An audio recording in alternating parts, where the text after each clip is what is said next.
If there is no hot water, we first need to check that the generator is running and has been for a minimum of 10 minutes. If your unit is a Fusion or a Eusion Pulse, you will need to check the water heater isolator switch.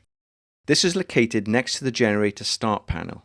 Ensure the switch spur for the water heater is in the on position. If you are in the standard unit, you will need to check the selector switch. This is located above the worktop. Check that the switch is in position 2.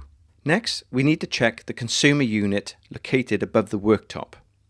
Check all MCBs and the RCD are in the up position. Next, we need to check the water heater is working.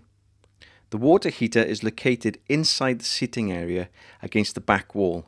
To access it, simply remove the top of the seat. Check the amber LED light on the water heater is illuminated. This will only illuminate when heating water. If it is not illuminated, it could be the switch spur 13 amp fuse. Replace the 13 amp fuse in the switch spur.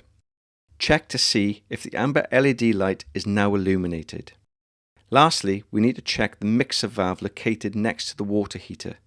Make sure the mixer has not been turned to cold. If you have followed all these steps and there is still no hot water, then an engineer will need to be called out to look at the issue.